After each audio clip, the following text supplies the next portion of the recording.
ခုချိန်မှာတော့တရားဒေသနာဝင်ငါဖို့ရအတွက်ဆရာတော်မမင်းသွင်စိုးကိုဖိတ်ခေါ်ပါတယ်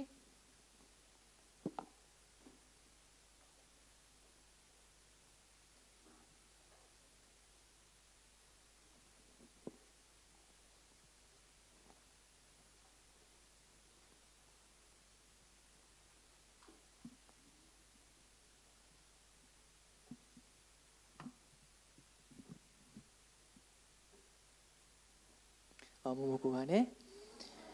ဆိုတော့စိတ်ကိုစိတ်တာပါဆရာအခုံတာစဆန်းစလန်းလာနေကြီးဒါပါစောက်ကုန်ပလို့ပါဘာရွာခွေးတိတ်နဲ့ဆိုတော့စိတ်ကိုစိတ်တာပါနေကိုဒီကူပါစနာစေစိတ်ကိုစိတ်တာပါစောက်ကုန်ဖုန်ကိုက်စိတ်ကိုစိတ်တာပါစာမန်ကနေအမဝီဒီကိုကြာကိုကြာခဲ့ပိတိဖိတ်တူပါအိုင်ပါကြောင်းစိတ်ကိုစိတ်တာပါဝီဒီတံပွားနီကလူနော်ဆရာဆွေးစုပွားပါလားဆိုတာတံပွားနီကနေစောက်ကုန်ကိုဒီကွာဒီလာစေကိုဘာဆိုပါဆရာဦးစိတ်စိတ်တာနှခုန်တန်းတော့လို့ဒီနီယောနပိလန်ပါစန်တိုဂီဘာဆန်ဆလန်ကောရဆန်ခူနာမာလီလနိုင်ကြီးနတုံပါလန်ထောင်းယောပဒဘာပစောက်ကုန်ဖလပါကိုဒီကွာတပန်တဆတရှာဒီပူဒီပူဒါလပါကိုင်နတုဆွာဒုဆွာမန်ကနေဒီအမာတာဘောနီယောဘုထဘာထမနာကြီးဂီဘဘာနစလာစပနာကံပါစပရိုင်ပိဘကံပေါ်လေဆွာကနေဆရာဦးပနေနေဘာနာမနော်လို့ဆရာဦးကနီယောစီပကစခုနန်လူနထာအကြောင်းရွာဦးမာဆန်တဲ့ခုနာပါလစန္ဒဆေလူနထာကိုမိန်တိန်တော့ပကနာတီကဆရာဦးခလိုင်းတံပါဝေဖတ်ထပလပတအတရံကိုမဒီလာစိပါလမ်တာစုပန်လန်ဘုကဆာခရီမေကြောင့်ပကုကရပကုကရနာဘနပစင်တဘောင်ဆရာဦးအာမင်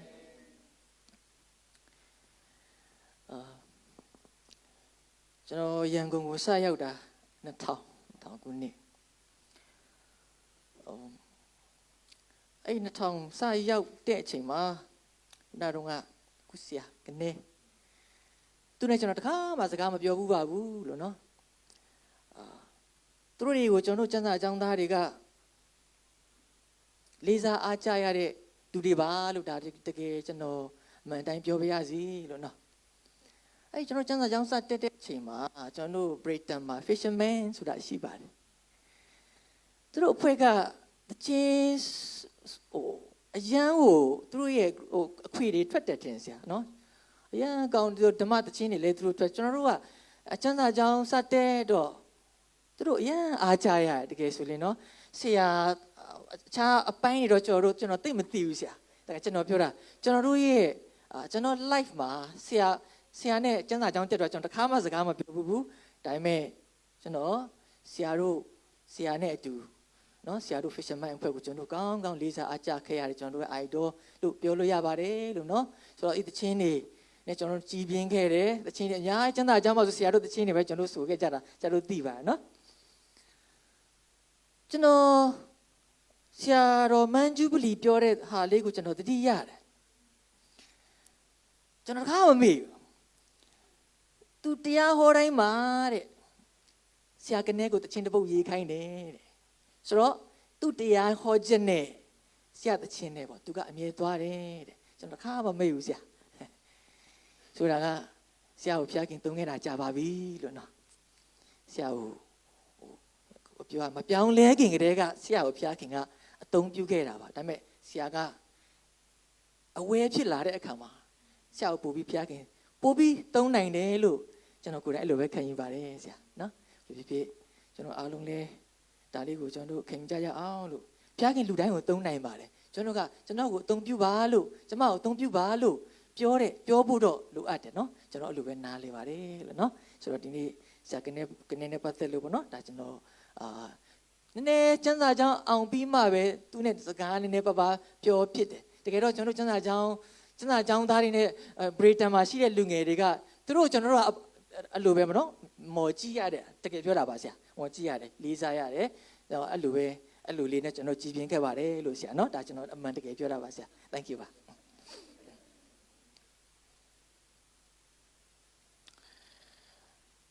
ကျွန်တော်10တန်းတက်တဲ့အချိန်မှာကျွန်တော်96မှာ10တန်း96မှာအဲ့ဒီတုန်းက10တန်းအောင်မှုတော်တော်ခက်တယ်10တန်းအောင်မှုတော်တော်ခက်တယ်သူပြင်ကျွန်တော်ရွာမှာနေတဲ့သူတွေအတွက်မလွယ်ဘူးနော် အဲ့ခင်မှာကျူရှင်တက်နိုင်တယ်လူဆိုတဲ့လူတွေကပိုက်ဆံရှိတဲ့လူတွေပဲကျူရှင်တက်နိုင်ကြတာဗောနော်ကျွန်တော်အဲ့တို့ကျောင်းတွေတက်ခဲ့တယ်တန်းအောင်တယ်အဲ့လိုပဲအောင်ခဲ့တာဖျားခင်တန်းပြီးတန်းပိုးခဲ့တယ်10တန်းရောက်တော့ကျွန်တော်နဲ့ထိုင်တာကျွန်တော်တို့က4ယောက်တစ်ခုံကကျောင်းမှာ4ယောက်တစ်ခုံထိုင်ရတာ哦ထိုင်ရတော့ကျွန်တော်ဘေးနားမှာရှိတဲ့တကယ်ကြီး3ယောက်အားလုံးကျူရှင်တက်နိုင်တယ်ဆိုတော့သူတို့ကမြို့မှာတောမှာနေမပိုက်ဆံရှိတော့မြို့မှာအဆောင်မှာနေပြီးတော့မှကျူရှင်တက်တော့သူတို့စီကနေ sport တွေအဲ့ဒီ sport တွေခစ်စားတာနော် sport ဘယ်ကနေပဲ sport ခစ်စားတော့ကျောင်းတွေအရန်ဆူတယ်သိလားကျောင်းတွေဆိုတာလေဆူညံ့နေတာပဲအဲ့ဒီအချိန်မှာကျွန်တော်ကကျူရှင်မတက်နိုင်တော့ဒီတငယ်ချင်း3ယောက်ကတိုးပြောတဲ့ sport တွေကိုကျွန်တော်ကြိတ်ပြီးနားထောင်တယ်ကြည့်ပြီးနားထောင်သူတို့ကလည်းမပြောဘူးနော်သူတို့ကသစ္စာရှိကြတယ်အရင်သစ္စာရှိတယ်နော်တခုံနဲ့အတူတူထိုင်ပေမဲ့ဘယ်တော့မှသူတို့ရဲ့ရတဲ့ sport တွေကိုမပြောဘူးဒါပေမဲ့သူကြိတ်ပြောတာကိုလေနားထောင်ပြီးတော့တကောင်ဒါကြက်တာပဲပေါ့နော်ဒါကြက်တာပေါ့ကျွန်တော်အဓိကဘာပြောချင်နာကျွန်တော်တို့ရဲ့နာကကိုယ့်ရဲ့အဲ့ဒီတော့ကျွန်တော်ပညာရေးအတွက်အသုံးပြုတာပေါ့လေနော်ဒါပေမဲ့ကျွန်တော်တို့ခရိယန်သက်တာကိုကြည့်တဲ့အခါမှာနားကသိအရေးကြီးတယ်နော်နားကနေကြားတဲ့ဟာကိုကျွန်တော်က episode လုပ်ပြီးတော့မှနောက်ဆုံးဒီထဲကနေထွက်လာတဲ့ဟာနဲ့တချင်းပဲဖြစ်တရားဟောချက်ဖြစ်သက်သေခံချက်ဖြစ်ထွက်လာတာဆိုတော့ဒီနေ့ကျမ်းစာထဲမှာနားအကြောင်းဘလောက်အရေးကြီးလဲဒါလေးကိုကျွန်တော်ခဏဆင်ခြင်ကြရအောင်လို့ထွတ်မြောက်ကျမ်းခန်းကြီး29မှာထွတ်မြောက်ကျမ်းခန်းကြီး29ကိုကျွန်တော်ကြည့်တဲ့အခါမှာဘုရားကယေဘရဟိအာယုန်နဲ့သူ့သားတွေကိုခန့်အပ်မဲ့အခါမှာတဲ့သူကနွားထီးတစ်ကောင်နဲ့တိုးထီးနှစ်ကောင်ယူလာပြီးတော့မှတတ်ပြီးတော့မှပူဇော်ခိုင်းတာပါဒါပေမဲ့အဲ့ဒီထဲမှာထူးခြားတဲ့အရာတစ်ခုရှိပါတယ်ထွတ်မြောက်ကျမ်းခန်းကြီး29ရဲ့အခန်းငယ်19ကနေ20မှာနော်ထွတ်မြောက်ကျမ်းခန်းကြီး29အခန်းငယ်19ကနေ20မှာအခြားသောသိုးကိုလည်းယူ၍အာယုန်နှင့်သူ၏သားတို့သည်မိမိတို့လက်ကိုသိုးကောင်းပေါ်မှာတင်ရမည်ထိုသိုးကိုသတ်ပြီးလျှင်အသွေးကိုယူ၍အာယုန်၏လက်ရာနာပြင်း၌၎င်းတဲ့နော်သူ၏သားတို့၏လက်ရာနာပြင်း၌၎င်းသူတို့၏လက်ရာလက်မ၌၎င်းလက်ရာခြေမ၌၎င်းထည့်၍ရစ်ပလင်အပေါ်မှာပတ်လေ၌ဖြန်းရမည်တဲ့ဆိုရစ်ပရောဟိတ်တယောက်ကိုဖျားခင်ကခန့်အပ်တဲ့အခါမှာအာယုန်နဲ့သူ့သားဒီတိုင်းခန့်အပ်ခဲ့တာမဟုတ်ဘူးသူတို့ဒီလေလူသားတယောက်ဖြစ်သောကြောင့်ဖျားရှိကိုလာတဲ့အခါမှာသူတို့ဒီလေတန့်ရှင်းဖို့လိုတယ်ဆိုတော့နွားတီးတစ်ကောင်သိုးတီးတစ်ကောင်ယူလာပါတယ်ဒါပေမဲ့အဲ့သိုးတီးတစ်ကောင်ကိုတတ်ပြီးတဲ့အခါမှာအဲ့သိုးရဲ့အသွေးကိုတဲ့အာယုန်ရဲ့လက်ရဘက်မှာရှိတဲ့နာပြင်းတဲ့သူ့သားရဲ့နာပြင်းပြီးမှလက်ရလက်မချီမတယ်လက်ရအားလုံးပဲအတိတ်ဘေကယေဘရဟိတ်ကြောင့်ဖြစ်လာတော့တဲ့အခါမှာအားလုံးဆက်ကပ်ရတယ်အားလုံးဆက်ကပ်လိုက်ရတယ်သူပထမဆုံးဘုရားကနားကိုပြောတာနားပြီးမှလက်ပြီးမှခြေမဆိုတာကသူအရင်ကြားဖို့လိုတယ်ဒါမှပဲသူ့မှာရှိမှပဲဘုရားသခင်သူ့ကိုခန့်အပ်ထားတဲ့ဣသလလူတွေကိုအဲ့ဘုရားစကားသူပြောလို့ရမှာဒါမှမဟုတ်ယေဘရဟိတ်တယောက်ရဲ့နားကဘာအတွက်လဲလို့ပြောရင်ဘုရားစကားပဲသူဒီကြားဖို့အတွက်ဒီနားဒီ consecrate စက္ကပ်ထားတာဖြစ်ပါတယ်လို့ဘုရားအတန်မရှိဘဲနဲ့ဘုရားစကားမကြားဘဲနဲ့သူဒီဘယ်တော့မှဘယ်ဣသလလူမျိုးတယောက်ကိုမှဥဆောင်လို့မရပါဘူးလို့ဒါကြောင့်မလို့ဒီနေရာမှာပထမဆုံးတွေ့ရတာနာပြီးမှလက်ပြီးမှခြေထောက်ဆိုတော့ကျွန်တော်တို့ဒါယေဘရဟိတ်တယောက်ရဲ့ဖျားခင်ခန့်အပ်တဲ့အခါမှာအရင်အရေးကြီးတဲ့အစိတ်အပိုင်းလေးတစ်ခုဖြစ်ပါတယ်လို့ဆိုတော့နာကဘလောက်အရေးကြီးလဲလို့ပြောရင်ယေဘရဟိတ်တယောက်ကသူခံယူထားတဲ့နှုတ်ကပတ်တရားစကားအဲ့နှုတ်ဘုရားရဲ့ပညာချက်တွေအားလုံးကိုသူကခံယူပြီးတော့မှသူကတဆင့်သူရဲ့ဣသလလူမျိုးတွေကိုပြန်ပြောရမယ့်အခါမှာနောက်ဆုံးဒီယေဘရဟိတ်တွေဖောက်ပြန်တဲ့အချိန်ရှိပါတယ်အဲ့ဒါကတမန်ကျမ်းအခန်းကြီးနောက်ဆုံးမှာကြည့်တယ်မာလခိကျမ်းအခန်းကြီး1မှာ မာလခိကျမ်းအခန်းကြီး2ရဲ့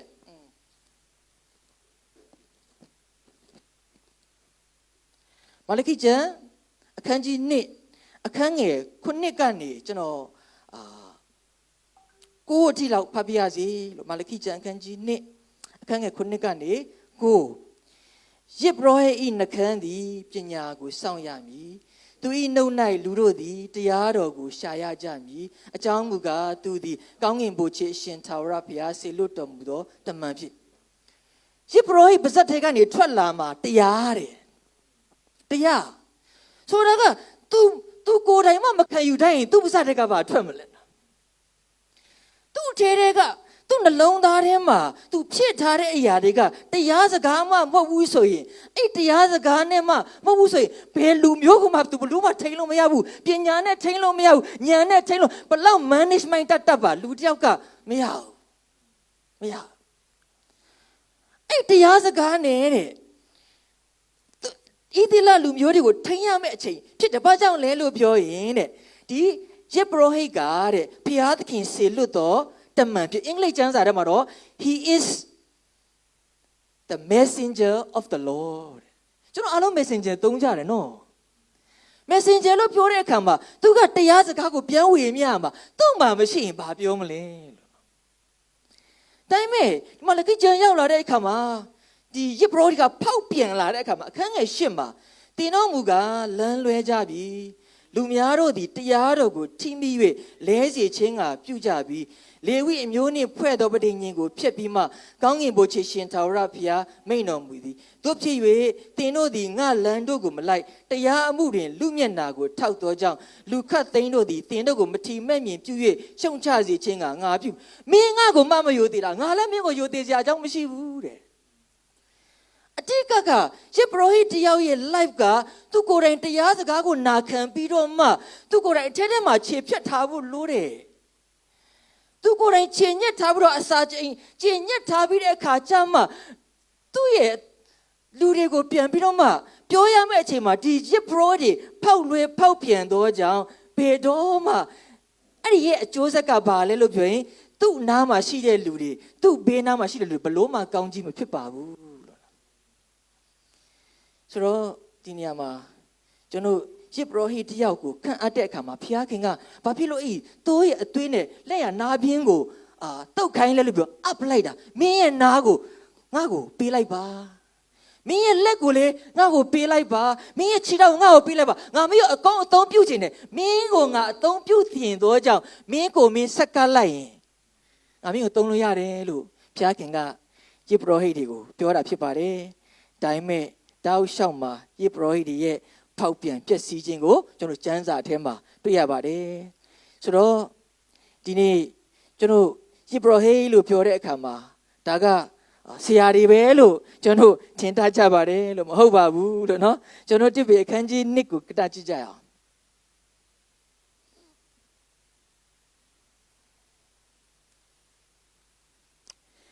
တစ်ပေအခန်းကြီး1အခန်းငယ်6ကနေပြီးတော့အခန်းငယ်6လေးကိုပဲကျွန်တော်ကြည့်တဲ့အခါမှာတစ်ပေအခန်းကြီး1အခန်းငယ်6မှာတင်တော်မူကားမောင်မိုက်ထဲမှာအံ့ဘွယ်သောအလင်းတော်သို့ခေါ်သွင်းတော်မူသည်သူ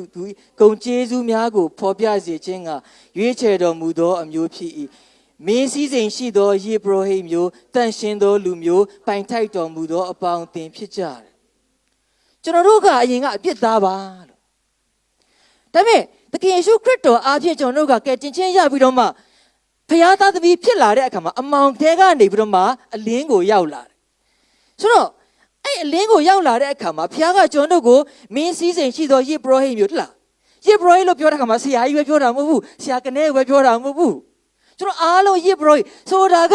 သင်ကျွန်တော်အားလုံးဒီယေဘရဟိဖြစ်သောကြောင့်အဲ့ယေဘရဟိတောင်ကိုယူပါလို့ဖခင်စကားနဲ့ကျွန်တော်တို့နှလုံးသားကိုအမြဲသွတ်သွင်းပါလို့ဒီအတ်သွတ်သွင်းတဲ့အခါမှာအရေးကြီးတာကဘာလဲနာပါဆိုတော့ကျွန်တော်ကမင်းစည်းစိမ်ယေဘရဟိမျိုးဟာမင်းစည်းစိမ်အရန်လိုချင်တာပဲဒါပေမဲ့ဘုရားစကားတော့နားမထောင်ချင်ဘူးတန့်ရှင်းတယ်လို့ကြွေးကြော်ပေမဲ့ကျွန်တော်အသက်တာထဲမှာမတန့်ရှင်းတဲ့အရာတွေနဲ့သွားပြီးတော့ဒီလောက်ချင်တယ်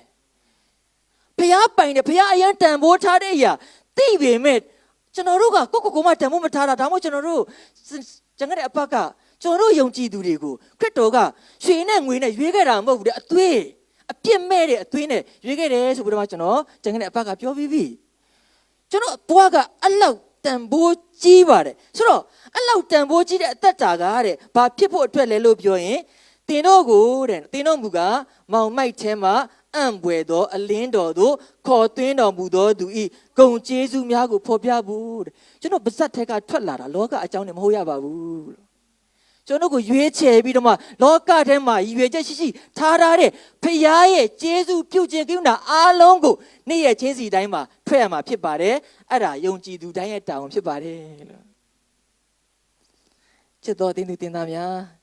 ဒီနေ့ယေဘရဟိလို့ပြောတဲ့အခါမှာအပေါ်ကပဲလူမဟုတ်ပါဘူးကျွန်တော်အားလုံးယေရှုခရစ်တော်အားဖြင့်ယုံကြည်ခြင်းအားဖြင့်ယေဘရဟိဖြစ်တဲ့အခါမှာသင်ရောကျွန်တော်ရောတာဝန်ရှိပါတယ်ဖခင်ရဲ့ဂုဏ်ကျေးဇူးကိုဖော်ပြတဲ့အခါမှာဖခင်အကြောင်းသိထားဖို့အတွက်သင်သည်နှုတ်ကပတ်တော်သိထားဖို့လိုပါတယ်လို့ကျွန်တော်မကြခင်မှာဘိုင်ဘယ်ဒေးလာတော့မှာဖြစ်ပါတယ်လို့နော်ဘိုင်ဘယ်ဒေးမှာကျွန်တော်တို့ဘိုင်ဘယ် quiz တွေမေးတယ်ပေါ့ဆိုတော့တစ်ခါမှာကျွန်တော်သတိထားမိတယ်ကျွန်တော်တို့ကဘိုင်ဘယ် quiz မေးတယ်သူများတွေကိုတော့မေးတယ်ကျွန်တော်စမ်းစာမဖတ်ဘူးနော်ဘိုင်ဘယ် quiz ရောက်လာတဲ့အချိန်ကျရင်ကျွန်တော်သူများတော့စမ်းစာတက်မိတယ်ကျွန်တော်ကိုယ်တိုင်စမ်းစာမဖတ်ဘူးဒါမှမဟုတ်ကျွန်တော်ကိုမင်းသွင်ဆိုမင်းကိုယ်တိုင်စမ်းစာဖတ်လားလို့ကျွန်တော်မေးတယ်အဲ့ဘိုင်ဘယ်ဒေးကျရင်ကျွန်တော်တို့စမ်းစာ3ခုတိနစ်တိရယ်တီတုရယ်ဆရာမင်းရောဖတ်လားလို့ကျွန်တော်ကိုကျွန်တော်မေးပါတယ်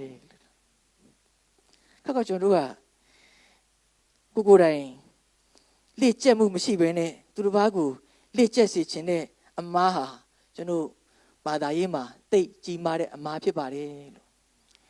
အဲ့ဒီအရာကြောင့်ပဲဖခင်ရဲ့ဘုန်းတော်ရှုံချစရာတွေအများကြီးဖြစ်တယ်ဆိုတာကျွန်တော်နားလည်ကြရအောင်လို့ကျွန်တော်ဓမ္မရာဇဝင်စတုထဆောင်အခန်းကြီး18ကိုခဏကြည့်ကြရအောင်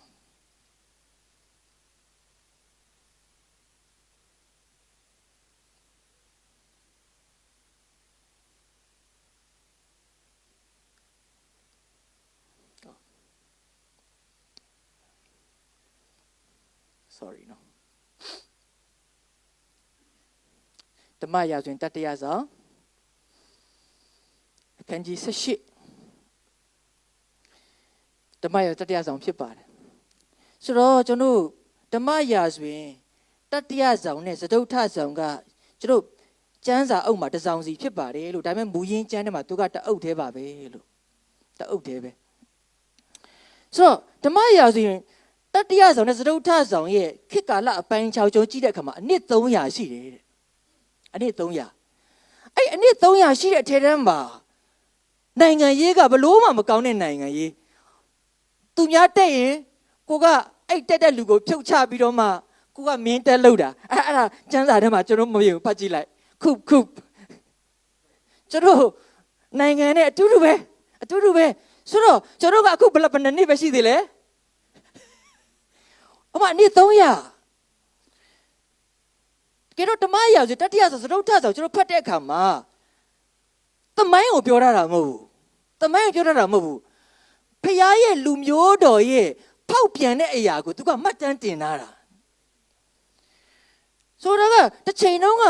ရှောလမုန်လက်ထက်မှာတိုင်းပြည်ကအကြီးကြီးပဲဟာသူများမော်ကြည့်ရတာဒါပေမဲ့ရှောလမုန်မင်းကြီးတည်သွားနောက်ပိုင်းမှာတိုင်းပြည်နှချမ်းကွဲသွားတယ်မြောက်ပိုင်းယူဒာမြောက်ပိုင်းဣသရေလတောင်ပိုင်းယူဒာဆိုပြီးတော့ထွက်သွားပြီးတဲ့အခါမှာနှစ်ဖက်စလုံးကသူ့အမားနဲ့သူနေပြီးတော့မှနောက်ဆုံးဘုရားသခင်ပို့တဲ့ခါနန်ပြည်ထဲမှာနေနေမှာတိုင်းပြည်နှချမ်းခွဲပြီးတော့မှလေနောက်ဆုံးဒီလူတွေကဘုရားသခင်ပို့တဲ့တိုင်းပြည်မှာမနေနိုင်ဘူးတဲ့ဟောသူများတိုင်းပြည်မှာကြုံသွားခံရတယ်ဒီကျွန်တော်တို့နဲ့များတူနေမလားမသိဘူးနော်ကျွန်တော်ဓမ္မရာဇဝင်တတိယဆိုစတုထဆောင်ကြည့်တဲ့အခါမှာဘာဖြစ်လို့ဘုရားလူမျိုးတော်ကဒီလိုမျိုးတွေဖြစ်ရတာလဲဘုရားပို့ပြီးပြီလေဘုရားခန္ဓာပြည်ကိုပို့ပြီးပြီဘုရားတောင်ဝင်ကြေပြီးပြီဘာဖြစ်လို့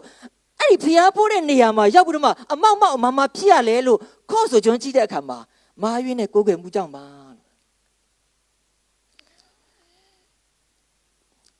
ဓမ္မရာဇဝင်တတိယဆောင်အခန်းကြီး18ကျွန်တော်ကြည့်တဲ့အခါမှာအေလိယအကြောင်းကျွန်တော်တွေ့ရပါတယ်ဣသရေလသမိုင်းမှာ prophet အေလိယကတော်တော်ကြီးတဲ့ prophet ကြီးဖြစ်ပါတယ် တော်ကြီးတယ်လို့ပြောတဲ့အခါမှာဒါ prophet ဘုရားသခင်အဲ့ဒီခေတ်မှာအေလိရှေလို့ပြောတဲ့အခါမှာဘုရားခင်အသုံးပြုတဲ့ prophet ကြီးတွေဖြစ်ပါတယ်ဆိုတော့ဓမ္မရာဆိုရင်တတိယဆောင်18မှာ prophet အေလိယနဲ့အာဟတ်နဲ့အားပြိုင်တာနော် prophet နဲ့ဘုရင်နဲ့အားပြိုင်တာဆိုတော့အဲ့ဒီအချိန်မှာဘာဖြစ်လို့အားပြိုင်ရလဲလို့ပြောရင်ဘာလဖျားနဲ့အာရှရကိုကိုးကွယ်ကြတာတဲ့ဤဒေလလူမျိုးတောက်လျှောက်မှာသူတို့မာရင်ခဲ့တဲ့အရာကအဲ့ဒါဘာလနဲ့အာရှရဘာဖြစ်လို့ဤဒေလလူမျိုးတွေကအသက်ရှင်သောဖျားကိုသိရသားနဲ့အသက်ရှင်ပါတယ်ဆိုတဲ့ဖျားကိုနားလေရသားနဲ့ဘာဖြစ်လို့ဘာလနဲ့အာရှရကိုကိုးကွယ်ရတာလဲလို့ပြောရင်သူတို့အောင်မြင်ခြင်းလို့ဘာလအာရှရကသူတို့ကဒါကခါနန်ပြည်ကိုရောက်တဲ့ခါမှာခါနန်ပြည်မှာကိုးကွယ်တဲ့အရာတွေဘာလအာရှရကိုကိုးကွယ်ရင်ငါတို့စိုက်ထားပြိုးထားတဲ့အရာတွေအောင်မြင်မယ်ငါတို့လုပ်တဲ့အရာတွေအားလုံးအောင်မြင်မယ်စီးပွားတိုးတက်မယ်လို့အဲ့စီးပွားရေးကြောင့်အောင်မြင်လို့ချင်းကြောင့်ဘာလအာရှရကိုကိုးကွယ်ကြဆိုတာကဣသလလူမျိုးက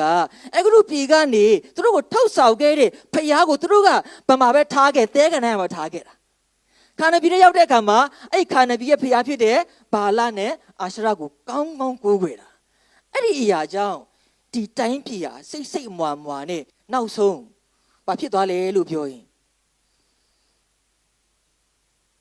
ဘုံတော်မထင်ရှားတဲ့အတိုင်းပြည်ဖြစ်ခဲ့တာပါလို့ကဲဆိုတော့အခန်းကြီး18ရဲ့အခန်းငယ်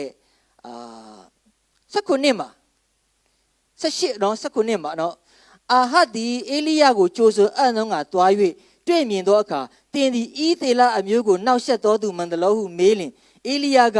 ငါသည်ဤသေလအမျိုးကိုမနှောက်ယှက်တင်နှင့်တင်ဤဆွေအမျိုးသည်ထာဝရဘုရား၏ပညာတရားကိုစွန့်၍ဘာလဘုရားတို့ကိုစီးကပ်သဖြင့်ဤသေလအမျိုးကိုနှောက်ယှက်ကြပြီဟောတခိုးကလူကိုပြန်ဟစ်တာအတူတူပဲအခုကျွန်တော်တို့တိုင်းပြည်မှာရှိတဲ့ဟာနဲ့အတူတူပဲအဲ့ဒီလက်ထက်မှာဘုရားရဲ့စကားနားမထောင်သောကြောင့်ဘုရားကိုကိုးကွယ်စီးကပ်မှုကသစ္စာမရှိသောကြောင့်မိုးခေါင်တယ်3နှစ်နဲ့6လတဲ့3နှစ်6လမိုးခေါင်တယ်မင်းတို့ဘာလကတတ်နိုင်တယ်ဆိုဘာလဘုရားကစီးပွားရေးကောင်းတယ်ဆိုအောင်မြင်တယ်ဆိုလှုပ်လင်းမိုးရွာလေဘုရားခင်ကဆုံးမတာတော့ဤသက်နားမလဲအဲ့တော့ဘယင်ကအေလိယကိုတွေ့တော့မင်းကြောင့်နဲ့နော်အေလိယပြောတော့မဟုတ်ဘူးမင်းကြောင့်ခုဘာပြောလဲလူငယ်တွေကြောင့်ဖြစ်တာတကယ်တော့ဟုတ်မှာမဟုတ်တာနော်မြန်မာနိုင်ငံမှာလေဘာမဆိုင်ဘူးနော်အဲဆိုတော့ခက်ကအဲ့လိုဖြစ်နေနော်ကဲဆိုတော့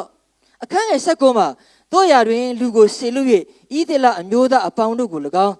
ဘာလပရောဖက်450ကို၎င်းယေဇဗေလစပွဲ၌စားသောအာရှရပရောဖက်400ကို၎င်းကရမေလတောင်ငါထံသို့စုဝေးစေလောဟုဆိုသည့်အတိုင်းအာဟသည်ဤသလအမျိုးသားတို့အပေါင်းတို့ရှိရာသို့လူကိုဆေလွတ်၍ပရောဖက်တို့ကိုကရမေလတောင်မှာကဲငါတို့ဒီတိုင်းနေလို့မရဘူးငါတို့တခုဆုံးဖြတ်မှရတော့မယ်ဆိုပြီးတော့မှအေလိယကလူတွေကိုစုခိုင်းတယ်မင်းဘာလပရောဖက်တွေကိုစုဤသေလလူကိုစုပြီးတော့မှကရမေလတောင်မှာလာပါတဲ့အခန်းငယ်21မှာအေလိယသည်လူများရှိရာသို့လာ၍တင်တို့သည်ဘာသာနှစ်ပါးစัจ जाမှာအဘယ်မျှကာလပတ်လုံးယုံမာသောစိတ်နှင့်နေကြလိမ့်မည်နီထာဝရဘုရားသည်ဘုရားသခင်မှန်လင်ထိုဘုရားကိုစီးကပ်ကြလော့ဘာလဘုရားသည်ဘုရားသခင်မှန်လင်ထိုဘုရားကိုစီးကပ်ကြလော့ဆိုလင်လူများတို့သည်တိတ်ဆိတ်စွာနေကြသူတို့မှအပြည့်မရှိဘူးဘုရားလူမျိုးငါမှဒီဘုရားအတွက်ရက်မယ်ဆိုတဲ့ပါဇက်တောင်းမှမထွက်ရဘူးထွက်ရကဲဆိုတော့အခန်းငယ်20မှာတဖန်အေလိယကထာဝရဘုရားဤပရောဖက်ကငါတယောက်တည်းကြံရ၏ဘာလပရောဖက်က450ရှိ၏နွားနှစ်ကောင်ကိုပေးကြလော့သူတို့သည်တကောင်ကိုရွေး၍အပိုင်းပိုင်းဖြတ်ပြီးလေထင်းပေါ်မှာတင်ပါလေစီမိမထက်စေနှင့်ငါလည်းနွားတစ်ကောင်ကိုလှုပ်၍ထင်းပေါ်မှာတင်ပြီးမိကိုမထက်သင်တို့သည်သင်တို့၏ဘုရားများ၏နာမကိုဟစ်ခေါ်ကြလော့ငါလည်းထာဝရဘုရား၏နာမတော်ကိုဟစ်ခေါ်ပြီးမိဖြင့်ထူးတော်မူသောဘုရားသည်ဘုရားသခင်မှန်ပါစေသောဟုလူများအားပြောဆိုလေလူအပေါင်းတို့သည်အေလိယစကားသည်ရောက်ပတ်ပေသည်ဆိုโอเคငါတို့ကမီးမသုံးဘူးယစ်ပရောဟိတ်ပေါ်မှာနွားကိုအပိုင်းပိုင်းဖြတ်ပြီးတော့မှ ရစ်ပူဇော်မယ်မီးနဲ့ထူးတဲ့ဖခင်ကဖခင်အစေတဲ့အဲ့လိုပြန်ကြမလားလို့ပြောတဲ့ကမှာဟာလှုပ်တာဗောပြန်တာဗောကဲဆိုတော့ပထမဆုံးအေလိယကအဲ့ဒီဘာလပရောဖက်တွေကိုအရင်လှုပ်ခိုင်းတယ်ကဲမင်းတို့ပြပလင်တီးပြီးအဲ့ဒီထင်းပေါ်မှာနွားတွေအပိုင်းပိုင်းဖြတ်ပြီးတော့မှတဲ့မင်းတို့ဖခင်ကိုခေါ်တဲ့မီးနဲ့ထူးအောင်မီးနဲ့ကြားတဲ့ဖခင်ဆိုဖခင်အစ်စ်လို့ပြောတဲ့အခါမှာအခန်းငယ်26မှာထိုသူတို့သည်လူများပေးသောနွားကိုယူ၍လှုပ်ပြီးလင်အိုးဘာလဖျားကျွန်ုပ်တို့အားထူးတော်မူပါဟုနာတဲ့အချိန်မှစ၍မွန်းတဲ့အချိန်တိုင်အောင်ဘာလဤနာမကိုဟစ်ခေါ်ကြ၏တို့ရာတွင်ဗျာဒိတ်တံမရှိထူသောသူလည်းမရှိသူတို့သည်ကိုတဲသောရစ်ပလင်ရှေ့မှာကခုန်ကြတယ်သနာစရာကောင်းနော်လူလှုပ်တဲ့ရှေ့မှာဖျားမပိုင်လူလှုပ်တဲ့ဟာအလုတ်ဒါလေးပစ္စည်းပါပဲလို့ဘာမှအသက်မရှိပါဘူးဖျားမပိုင်လူလှုပ်တဲ့ရစ်ပလင်ဟာရစ်ပလင်ပါပဲလို့ဖျားလုံးဝဗျာဒိတ်တံမရှိပါဘူးလို့ဆိုတော့ခေါ်တယ်ဆိုတော့မနဲ့တည်းကနေခေါ်တာတဲ့ဟိုညဦးချိန်တိတခါမှမီးနဲ့မလာဘူးပေးလာမလဲအသက်မှမရှင်တာကဲဆိုတော့ညဦးချိန်ရောက်လာတဲ့အခါမှာအေလိယကခေါ်ပါတယ်မင်းတို့မထူးမင်းတို့ဖျားကမထူးတဲ့အခါမှာအေလိယကနော်အခန်းငယ်30မှာအေလိယကငါအနီးသို့လာကြလော့ဟုလူများတို့ကိုခေါ်သည့်အတိုင်းလူအပေါင်းတို့သည်အနီးသို့လာကြ၏ထိုအခါအေလိယသည်ပြိုပြက်သောထာဝရဘုရား၏ရစ်ပလင်ကိုရှင်းလင်းပြီးမှတဲ့ဤဒေလာလိုက်မှာအဲ့လောက်တောင်ဖြစ်သွားရစ်ပလင်လို့ပြောတဲ့အခါမှာဘုရားကိုပူဇော်ရပြီမဲ့ရစ်ပလင်ကပြိုပြက်နေတယ်ခန်းငယ်31မှာသင်အမိကဤဒေလာဖြစ်မိဟုသောထာဝရဘုရား၏ဗျာဒိတ်တော်ကိုခံရသောဤဒေလာအမျိုးအရေးအတွက်အတိုင်းကြောက်12လုံးကိုယူ၍ထာဝရဘုရား၏နာမတော်ဖို့ရစ်ပလင်ကိုတီးပြီးမှမျိုးစစ်နှစ်တင်းလောက်ဝင်နိုင်သောကျုံးကိုရစ်ပလင်ပတ်လည်၌တူးလေ၏ထင်းကိုစီ၍နွားကိုလည်းအပိုင်းပိုင်းဖြတ်ပြီးလင်ထင်းပေါ်မှာတင်လေ၏အိုးလေးလုံးကိုရေနှင့်အပြည့်ထည့်၍မိရှို့စရာရစ်နှင့်ထင်းပေါ်မှာလောင်းကြလော့ဟုဆိုသည့်အတိုင်းသူတို့သည်လောင်းပြီးမှတဖန်လောင်းကြအောင်လော့ဟုဆိုသည့်အတိုင်းသူတို့သည်လောင်းပြီးမှ3ကြိမ်တိုင်အောင်လောင်းကြလော့ဟုဆိုသည့်အတိုင်းသူတို့သည်3ကြိမ်တိုင်အောင်လောင်းကြတယ်โอเคအေလိယကပို့ပြီးတော့မှရေးတယ်မီးဆိုတာရေရှိဘယ်လောင်မလဲနော်ဆိုတိုင်းရင်ကျွန်တော်တို့ငယ်တော့ထမင်းချက်ရတယ်အဲ့ထင်းဆိုရင်လေတိမ်လုံးမီးကိုပဲတိမ်လုံးမီးကိုတောက်တယ်ထင်းဆိုနေထင်းကမီးမှုတ်ရတာဒါပေမဲ့မီးကိုကထွက်မီးမတောက်နော်ဒါပေမဲ့အေလိယကမရဘူးသူယုံကြည်ခြင်းတခါတည်းဘုရားကိုယုံကြည်ခြင်းအဖြစ်နဲ့လောင်းခိုင်းနော်အဲ့တော့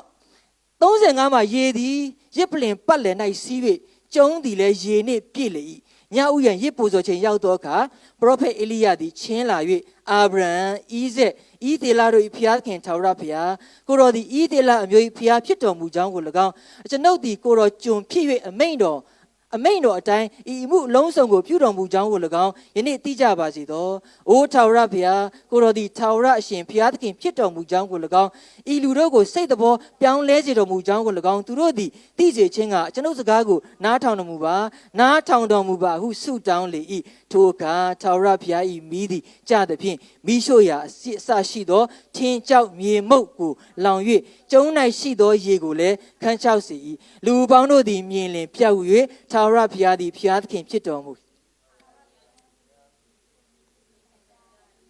သိကောင်းတယ်နော်သိကောင်းဤသေးလားလူမျိုးအဲ့ဒီဘုရားကိုမသိဘူးလားလို့မင်းသိတာဗောဤသေးလားလူမျိုးကအဲ့အတိလောက်နဲ့ဘုရားသခင်ကိုတွားတဲ့အခါမှာအဲ့အတိကသူတို့အတွက်အသုံးမဝင်ပါဘူးယုံကြည်ခြင်းနဲ့မှမရောနှောဘူးဆိုရင်ယုံကြည်ခြင်းနောက်ွယ်မှာပါလာတဲ့နာခံမှုမှမရောနှောဘူးဆိုရင်ဘယ်သူဘယ်ဝါမှဘုရားသားသမီးဘလောက်ပဲကြော်ညာနေပြီအဆင်မပြေပါဘူးလို့ဆိုတော့ဒီနေ့မီးနဲ့ထူတဲ့ဘုရားတကယ်ပဲမီးနဲ့ထူတဲ့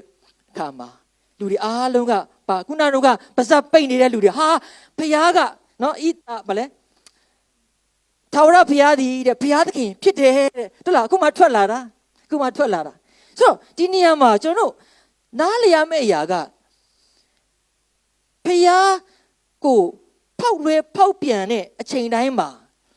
ဘုရားသခင်ကသူ့လူမျိုးနဲ့ဘလောက်ပဲဖြစ်ဖြစ်အလုပ်လုပ်လို့မရပါဘူးဒီနေ့စစ်မှန်သောဘုရားကိုကိုးကွယ်ခြင်းကပဲဒီနေ့ကျွန်တော်တို့အသက်တာကျွန်တော်တို့အတိုင်းဝိုင်းကျွန်တော်တို့အသင်းတော်ကိုပြောင်းလဲစေမှာဖြစ်ပါတယ်လို့နော်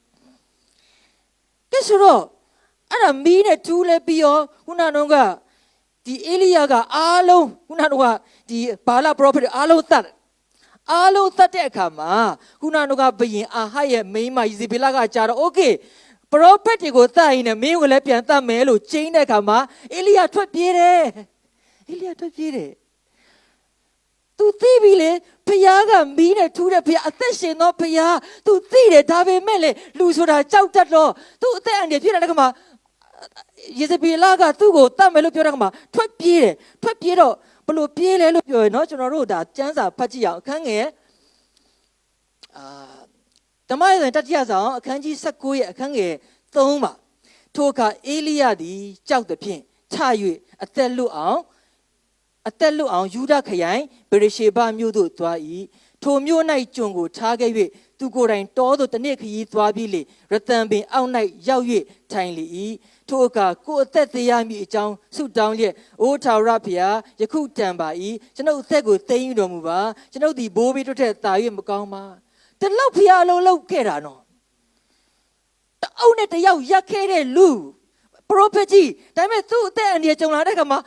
သူသေခြင်းပြီတဲ့နော်သူသေခြင်းပြီငါအသက်မရှင်တော့ဘူးတဲ့အသက်မရှင်ချင်တော့ဘူးပြောတဲ့အခါမှာတဲ့အခန်းငယ်9မှာရတန်ပင်အောက်မှာအိပ်ပျော်ဤထိုအခါကောင်းကင်တမန်သည်ထ၍စားလောဟုသူ့ကိုတို့လျက်ဆို၏အေလိယသည်မျောကြည့်သောအခါမီးနှင့်ဖုတ်သောမုတ်ပြားနှင့်ခေါင်းရင်း၌ရေဘူးရှိသည်ကိုမြင်၍စားတောက်ပြီးမှတဖန်အိပ်ပျော်၏ဒီနေ့အစားတောက်ကအရေးကြီးပါတယ်လို့ဘုရားသခင်ကအဲ့အစားအသောက်နဲ့အဲ့ဘုရားရဲ့လူကိုပြန်ပြီးတိဆောက်တာပါလို့ तू ဆက်ပြေးရအောင်မယ် तू ဆက်ပြေးဖို့အားလို့တယ်ဒါမှမဟုတ်အစားအသောက်မုတ်ပြားလေးနဲ့ရေကိုထားတယ်အေလိယကစားပြီးတော့အိတ်တယ်တဲ့မပြီးသေးဘူးခုနှစ်မှာထာဝရဘုရားကောင်းကင်တမန်သည်ဒုတိယကြိမ်လာ၍သူ့ကိုတိုးလျက်သွားရမည်ခရီးသည်အလွန်ဝေးသောကြောင့်ထ၍စားအောင်လို့ဆိုသည့်အတိုင်းအေလိယသည်ထ၍စားတောက်ပြန်၏ထိုအစာအာဟာရကိုအမိပြုလျက်အရက်40ခရီးသွား၍ဘုရားသခင်နှင့်ဆိုင်သောဟောရသို့ရောက်သည်ဖြင့်ဥမင်ထဲသို့ဝင်လေသည်ဝင်သွားပြီ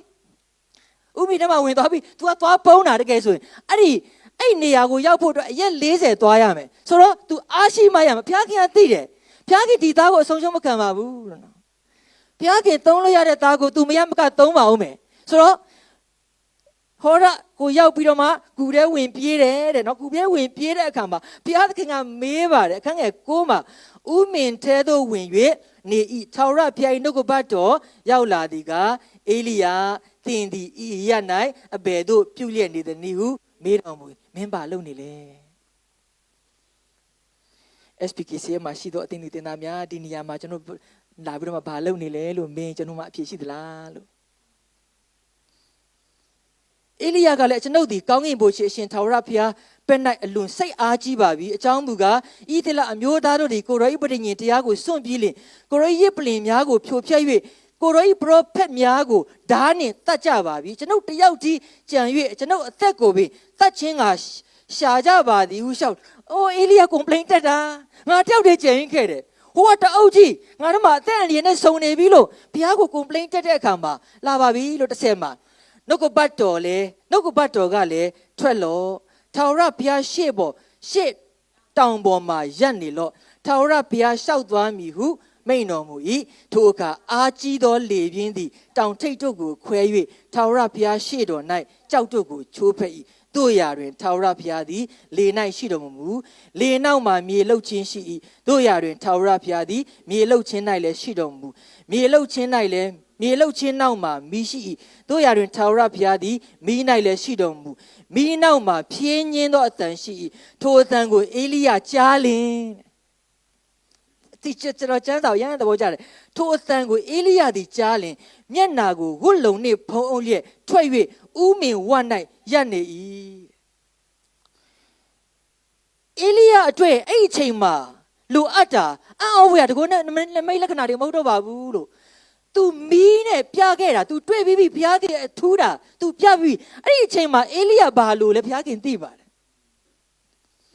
အဲဆိုတော့ဘုရားခင်ကအဲ့ဒီအချိန်မှာတဲ့အာကြီးသောလေပြင်းတဲ့တောင်လေပြင်းနဲ့တောင်ထက်ကိုခွဲတဲ့အခါမှာတဲ့အဲ့ဒီလေပြင်းမှာလဲဘုရားခင်မရှိဘူးတဲ့လေနောက်မှာမြေလောက်တာလဲ အဲ့မှာလည်းဘုရားခင်မရှိဘူးမြေလှုပ်ခြင်းနောက်မှာလည်းမီးရှိတယ်အဲ့မှာလည်းဘုရားခင်မရှိဘူးလေဆိုတာကအေလိယမင်းတွေ့ရတဲ့မြေလှုပ်ခြင်းလေတိုက်တယ်မီးတွေနဲ့မင်းငေါ့ကန့်တတ်မထားပါနဲ့တဲ့မင်းငေါ့ကန့်တတ်မထားအဲ့မင်းငေါ့အဲ့ဒါနဲ့ကန့်တတ်ထားလို့မရဘူးမင်းအဓိကကြားရမှာကငါစကားအဲ့ဒါတွေကနောက်ွယ်မှာရှိတဲ့ background ပဲတဲ့မင်းကငါစကားမချမ်းမချင်းမင်းဘယ်တော့မှဒီကူရီကနေထွက်လာမှာမဟုတ်ဘူးလို့ဘုရားခင်ပြောတာတဲ့အတူတူပဲကျွန်တော်လွန်ခဲ့တဲ့3-4နှစ်ကကျွန်တော် AGT ဆိုတာ American Got Talent နော်ကျွန်တော်ကြည့်တော့ကလေးမလေးတယောက်ကသချင်းဆိုတယ်ချင်းဆိုတော့ဆိုင်မန်ကဘာပြောလဲလို့ပြောအဲ့ background music ကိုပိတ်ပလိုက်တယ်နော် background music ကိုပိတ်ပလိုက်ဒီအတိုင်းအကပေလာဆိုတယ်တချင်းပြိုင်ပွဲက background music နဲ့ပြိုင်ကြတာဟုတ်နော်ဒါပေမဲ့ဆိုင်မန်ကအဲ့ပြိုင်တဲ့ကလေးမလေးကိုသူကဘာလုပ်လဲလို့ပြောရင် background music ကိုပိတ်ပြီးတော့မှအဲ့တိုင်း plain ဆိုခိုင်းတာဆိုင်မန်ကအဲ့ဒီတန်ကြားပြီးတော့မှသူက yes ပေးတာနော်ဆိုတာကမူရင်းအတန်ကြားချင်တာမူရင်းအတန်ကျွန်တော်တို့အဲ့ဒီအေလိယလည်းဖျားသခင်စီကလာတဲ့မူရင်းအတန်မကြားမချင်းဘယ်တော့မှသူရှေ့ဆက်လို့မရပါဘူး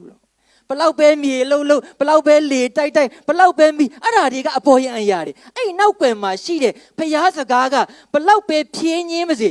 သေခြင်းတဲ့လူကြောက်နေတဲ့လူဖျားရဲ့အလောက်ကနေထွက်ပြေးတဲ့လူကိုပြန်ပြီးတော့မှမင်းအလောက်မင်းပြန်လှုပ်ပါလို့ပြောတဲ့ခွန်အားပေးတဲ့အရာကဖျားစကားပဲဖြစ်ပါတယ်လို့ဒီနေ့တင်ကျွန်တော်ဖျားစကားသိပြီးအရေးကြီးပါတယ်။ဘာလဲလို့ပြောရင်မူရင်းပါလို့အဲ့ဒီမူရင်းကပမာရှာရမလဲဆိုရင်ဒီထဲထဲမှာပါလို့ကျွန်တော်တို့တစ်ခေါက်ကျမ်းစာမဖတ်ဘဲနဲ့တရားတက်ဟောပါတယ်လို့ကျွန်တော်တစ်ခေါက်ကျမ်းစာကိုတေးချာမဖတ်ဘဲနဲ့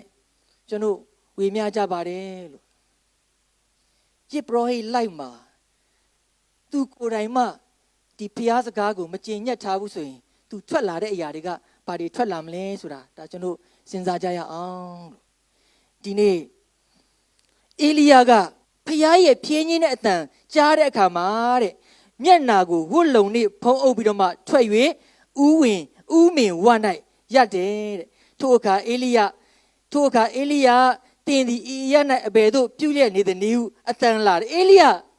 ဘုရားတန်ကြားတဲ့ခါမှာအဲ့ဂူထဲမှာမနေတော့မနဲ့နောက်ဆုံးဂူထဲကထွက်လာပြီးတော့မှဘုရားခင်ဆက်ခိုင်းတဲ့အဲ့ပရောဖက်အလုပ်ကိုသူအဆုံးအထိလုပ်ခဲ့ပါတယ်လို့ချစ်တော်တင်းဒီတင်သားများ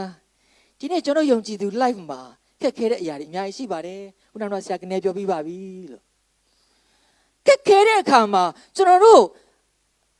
အဲ့ဒါကိုဖြတ်သန်းဖို့အတွက်ကျွန်တော်တို့ကတစ်ခေါက်အံ့ဩဖွယ်ရတကုန်းနမိတ်လက္ခဏာတွေရှားပါတယ်မဟာလားလို့ပြောရင်မမဟုတ်ဒါပေမဲ့အခြေခံကအဲ့ဒါမဟုတ်ဘူးဘုရားနှုတ်ကပတ်တော်ဖြစ်ပါတယ်လို့ဘုရားကတသမတ်တဲ့အလုံးမလုပ်ပါဘူးလို့မီးနဲ့လည်းပြတာပဲဒါပေမဲ့အေလိယကိုဒီကူရီကနေထုတ်ဖို့အတွက်မီးတို့လေတို့ဒီလေပြင်းတို့ကအလုံးမလုပ်ဘူးအေလိယအဓိကလို့တာဘုရားစကားအဲ့ဘုရားစကားကိုကြားတဲ့အခါကြားမှသာလင်ဒီလူကကူထဲကနေထွက်လာတာပါသင်ဘုရားစကားကြားပြီလားလို့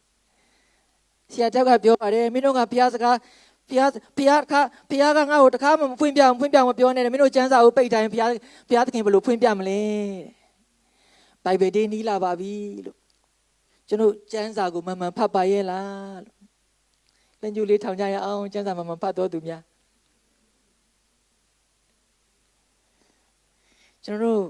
ဘုရားစကားကကျွန်တော်အနားမှာပဲရှိပါတယ်လို့ကျွန်တော်လည်းသိနီးပါတယ်ဒါပေမဲ့ကျွန်တော်လည်းအရန်ဝေးနေပါတယ်လို့ကျမ်းစာကကျွန်တော်အိတ်ထဲမှာပဲရှိတယ်အိတ်ရကောင်းအောင်ပါလို့ရှိတယ်ဒါပေမဲ့ it's too far ဝေးနေဖတ်မဖတ်တာလို့ဒါမလို့ဘိုင်ဘယ်ဒီမရောက်ခင်မှာကျွန်တော်ဒါလေးကိုပြင်ဆင်ကြရအောင်သင်ကျွန်တော်ဖျားစကားမှမရှိရင်ဘလို့မှအသက်ရှင်လို့မရပါဘူးအဲ့ဖျားစကားနဲ့ပဲကျွန်တော်ကနေ့ရက်ချင်းစီတိုင်းတွေ့ရတဲ့ကြောက်ရွံ့ခြင်း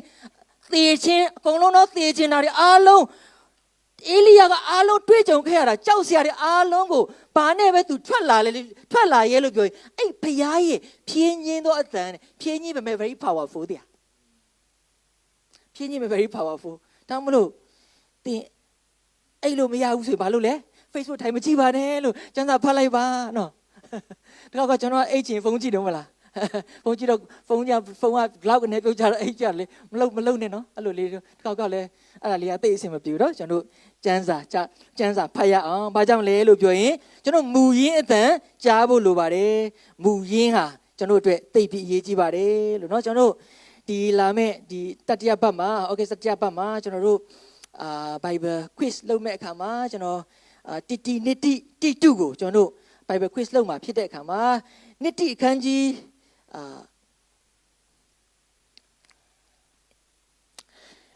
နှစ်တိအခန်းကြီး၄နော်နှစ်တိအခန်းကြီး၄အခန်းငယ်နှစ်ကနေပြီးတော့မှ3ကိုကျွန်တော်အတူတူကမှတ်တရပြီးဖတ်ကြရအောင်လို့နော်နှစ်တိအခန်းကြီး၄အခန်းငယ်နှစ်ကနေ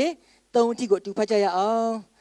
နှုတ်ကပတရားကိုဟောပြောလော့အချိန်ရှိသည်ဖြစ်စေမရှိသည်ဖြစ်စေကြိုးစားအားထုတ်လော့အပြစ်ကိုဖော်ပြလော့ဆုံးမခြင်းကိုပြုလော့အလွန်ရှည်သောစိတ်နှင့်ဩဝါဒမျိုးကိုပေး၍တိုက်တွန်းသွေးဆောင်လော့အကြောင်းမူကားနောင်ကာလ၌လူတို့သည်စင်ကြယ်သောဩဝါဒကိုနားမခံနိုင်ဘဲရတတ်သောနာရှိလျင်မိမိတတ်မဲ့ခြင်းတိုင်းများပြားသောဆရာတို့နောက်သို့လိုက်ကြလိမ့်မည်ကျေးဇူးတင်ပါတယ်အားလုံးထိုင်နေပါပြီတေတော့မဲ့လူတယောက်ကအသက်ဆက်ရှင်ရမဲ့လူငယ်လေးတယောက်ကိုအားပေးတာအရန်ဩစရာအဲ့လူငယ်လေးကတိမောသေပါလို့သူတို့လူငယ်တွေနော်ဆရာကနေလည်းခုနကတော့အများကြီးပြောပြီးသတိထားကြရအောင်ရှင်ပေါလုကထောင်ထဲမှာမကြခင်မှာသူအသက်ခံရတော့မယ်ငါတောင်ပြီးလို့သူကအဲ့လိုမခံယူသူ့နဲ့အတူနောက်ကနေကပ်ပါလာတဲ့တိမောသေသင်အုပ်ဆရာလေးကိုသူကဘာပြောခဲ့လဲလို့ပြောရင်နှုတ်ကပတ်တရားကိုဟောပြောပါတဲ့နှုတ်ကပတ်တရားလို့ပြောတဲ့အခါမှာဒီကျမ်းစာထဲမှာ logos ဆိုပြောတဲ့အခါမှာဒီနှစ်တိထဲမှာပဲဘာလဲလို့ပြော logos ဆိုပြောတဲ့အခါမှာသင်သည်တဲ့အဘယ်သူထံ၌နီးခံခဲ့ပြီးသည်ကို၎င်းယေရှုခရစ်ကိုယုံကြည်ခြင်းအပြင်ကယ်တင်ခြင်းအလို့ငါပညာကိုပေးနိုင်သောဓမ္မကျမ်းစာကိုငယ်သောအရွယ်မှစ၍လက်ကျက်သည်ကို၎င်းတိမတ်သည်နှင့်အညီအထက်ကသင်၌နှလုံးသွင်းမိသောအယူဝါဒ၌တည်နေလော့ထိုကျမ်းစာရှိသမျှသည်ဘုရားသခင်မုတ်သွင်းတော်မူသောအဖြစ်ဒီကျမ်းစာကဒီတိုင်းဖြစ်ခဲ့တာမှမဟုတ်တာကျွန်တော်တို့တော့ပဲတပတ်ကပဲဆရာယူတတ်တဲ့အကြောင်းကျွန်တော်ဆရာဥဒ္ဒတန်လှုပ်တဲ့အခါမှာဆရာဥဒ္ဒတန်ဒီကျမ်းစာကိုဘလောက်ခက်ဘာသာပြန်ခဲ့ရဆိုတော့ကျွန်တော်သိတယ်ဒါပေမဲ့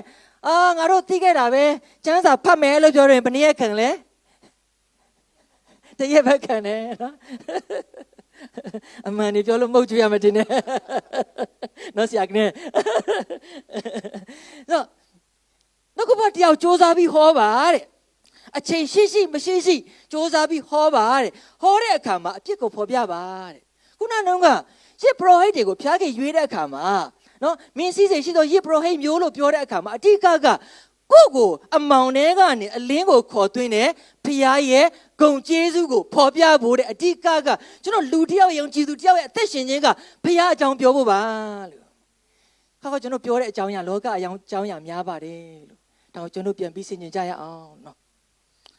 ဆိုတော့အလွန်ရှည်သောစိတ်နဲ့ဩဝါဒမျိုးကိုပေး၍တိုက်တွန်းသွေးဆောင်ပါတဲ့အကြောင်းမူကားနောင်ကာလ၌လူတို့သည်စင်ကြယ်သောဩဝါဒကိုနားမခံနိုင်ပဲတဲ့ဒီမှာစင်ကြယ်သောဩဝါဒလို့ပြောတဲ့အခါမှာ Greek စကားလုံးက hygiene ကိုပြောတာ hygiene လို့ပြောတဲ့အခါမှာမတန့်တဲ့အရာကျွန်တော်လက်မတန့်မနဲ့စားလိုက်ရင်ဘာဖြစ်မလဲဘိုက်ကနာလာမယ်ဟလားတန်ထမယ်ပြီးတော့ဝန်းနေရှော့မယ် hygiene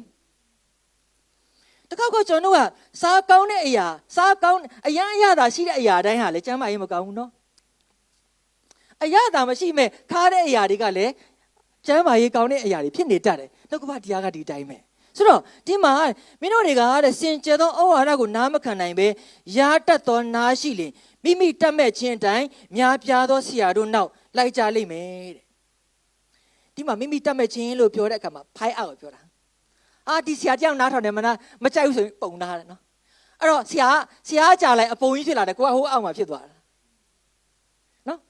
ကျွန်တော်တို့ရဲ့ယုံကြည်သူတွေရဲ့ like ကဘာဖြစ်လာလဲလို့ပြောရင်ကျမ်းစာနဲ့ကြိုက်တယ်မကြိုက်ဘူးကိုမစင်စားတော့ဘဲနဲ့ငါကြိုက်တယ်မကြိုက်ဘူးနဲ့လာတယ် ကျွန်တော်ယုံကြည်သူလိုက်မှာတိတ်အရန်ရည်ချက်ဒါကြောင့်မလို့ကျွန်တော်တို့ဒီတရားဝဲချက်တစ်ပုတ်နားထောင်တဲ့အခါမှာဒါကတမန်ကျမ်းစာတဲ့ကလားငါကြိုက်တယ်မကြိုက်ဘူးဆိုတာတဲ့ဒီတမန်ဒါကတမန်ကျမ်းစာတဲ့ကအရာလားတမန်ကျမ်းစာတဲ့ကအရာဆိုငါနားထောင်ရမယ်လို့အဲ့ဒီခံယူချက်နဲ့ကြားရင်သင်ရောကျွန်တော်ရောရှစ်ဆက်အသက်ရှင်မှုက very easy ပါအဲ့ life ကတိတ်အရန်ကိုလွယ်ကူတဲ့ life ဖြစ်မှာပါလို့ဆိုတော့ကျွန်တော်တို့စဉ်းစားကြည့်ကြရအောင်ကျွန်တော်ဒီနေ့ခရစ်ယာန်အသက်တာကကျွန်တော်ကြိုက်တယ်မကြိုက်ဘူးနဲ့သွားတဲ့အခါမှာဒီနေ့ကျမ်းစာကိုမဖတ်တော့ဘူးเนาะကျမ်းစာကိုမဖတ်တော့ဘူးကိုကြိုက်တာနဲ့ကိုနားထောင်တယ်ကိုမကြိုက်ရင်ပုံနာဆရာတွေကအပုံကြီးဖြစ်သွားတယ်ကိုကဟိုးအောင်မလုပ်ပါနဲ့လို့ဒီနေ့အဲ့ဒီအရာတွေကိုကျွန်တော်တို့နားလေပြီးတော့မှကျွန်တော်ရဲ့နားဟာခုနကအေလိယဘုရားအတန်ကိုကြားပြီးတော့မှထွက်လာတဲ့အဲ့ဒီမူရင်းအတန်ကိုကြားဖို့သိပြီးလိုအပ်ပါတယ်လို့အဲ့ဒီမူရင်းဟာသိပြီးကောင်းပါတယ်လို့မူရင်းဟာသိပြီးစစ်မှန်တယ်အဲ့ဒီမူရင်းဟာဘုရားရဲ့ဝိညာဉ်တော်နဲ့မုတ်သွင်းထားတာဖြစ်သောကြောင့်သင်ရောကျွန်တော်ရောသင်လက်ထဲမှာရှိတယ်ကျွန်တော်လက်ထဲမှာရှိတယ်ဒီကျမ်းစာအုပ်ကြီးကိုဒီတိုင်းထိုင်ကြည့်နေတာကဘာမှအကျိုးမရှိပါဘူးဖတ်ကြရအောင်လို့ပြောတဲ့အခါမှာကျွန်တော်ကိုယ်တိုင်ဒါကျွန်တော်ပြောပြနေတာကျွန်တော်လည်းဖတ်ပါတယ်လို့သင်တို့လည်းဖတ်ကြပါဒီမူရင်းအတန်ကတိတ်ပြီးအရေးကြီးပါတယ်ဒီမူရင်းကပဲကျွန်တော်တို့ယုံကြည်သူအသက်တာကိုတည်ဆောက်ပြီးတော့မှဒီလိုကက်ခဲတဲ့ကာလနော်မာယွင်းတဲ့ကာလတွေမှာဒီမူရင်းကပဲကျွန်တော်တို့ကိုတည်ဆောက်ပြီးတော့မှအခက်အခဲအမျိုးမျိုးအတားအဆီးအမျိုးမျိုးမာယွင်းမှုတွေအမျိုးမျိုးတဲ့ကနေကျွန်တော်တို့ကိုကယ်ထုတ်မှလည်းဒီနှုတ်ကပတရားပဲဖြစ်ပါတယ်။ Why ဘာကြောင့်လဲလို့ပြောရင်နှုတ်ကပတရားကအသက်ရှင်လို့ပါ။ဒီနေ့သင်ကျွန်တော်အသက်ရှင်နေဆိုရင်ဘယ်မှရှောက်မရှာပါနဲ့ကိုယ်ကောင်းအောင်မှာအဲ့ကျမ်းစာအောက်ကကျွန်တော်တို့အတွက်ပါနော်။ဒီနေ့ Bible တင်မရောက်ခင်မှာတီတူကိုကြည်အောင်ဖတ်ပါလို့ကြည်အောင်ဖတ်ပါကျွန်တော်လည်းဖတ်တယ်ဖတ်ပြီးတော့မှကျွန်တော်တို့အဲ့နေ့မှာ quiz ကပြိုင်ပွဲမဟုတ်ဘူးအဲ့နေ့မှာကျွန်တော်ကစုရဖို့လည်းပြိုင်တာမဟုတ်စုပေးမယ်ဒါပေမဲ့စုရခြင်းလို့မလုပ်ဘူးကျွန်တော်တမန်ကျမ်းစာကိုနားလည်ပြီးတော့မှဒီတမန်ကျမ်းစာကိုငါဖြေတဲ့အခါမှာငါနားလည်ထားတယ်ငါဖတ်တယ်တော့ငါနားထောင်မယ်ဆိုတဲ့စိတ်နဲ့လာပါသင်ကောင်းကြီးရှိပါတယ်ဒီနေ့ SPKC မှာရှိတော့ယုံကြည်သူများအားလုံးသင်နားဟာကြားပြီလားပါရီကြားတာလေလို့ကြားစရာတွေအများကြီးရှိပါတယ်ဒါပေမဲ့သင်ရောကျွန်တော်ရောကြားရမယ့်အရာကဘုရားရဲ့စကားမူရင်းဖြစ်ပါတယ်လို့ဒီမူရင်းဟာကျွန်တော်အသက်တာကိုရှစ်ဆက်သွားဖို့အတွက်ရဲရင်ချင်းယုံကြည်ခြင်းမျှော်လင့်ခြင်းထုံးသဖြင့်အဆုံးထိအောင်သွားနိုင်ဖို့အတွက်ဒီမူရင်းကပဲကျွန်တော်ကိုပို့ဆောင်မှာဖြစ်သောကြောင့်ကျမ်းစာဖတ်ဖို့မပြင်းမဲနဲ့ဒီနေ့ဘုရားအတန်ကြားပြီးတော့မှကိုယ့်အထဲထဲကရှိတဲ့ဘုရားစကားနဲ့ကိုယ့်ဘေးနားမှာရှိတဲ့ယုံကြည်သူညီကိုမောင်နှမတွေကိုဆက်ပြီးတည်ဆောက်နိုင်တော့သူတိုင်းဖြစ်ဖို့အတွက်ဒီနှုတ်ကပတ်တော်နဲ့တိုက်တွန်းခွန်အားပေးပါတယ်အားလုံးကိုဘုရားသခင်ကောင်းချီးပေးပါစေအာမင်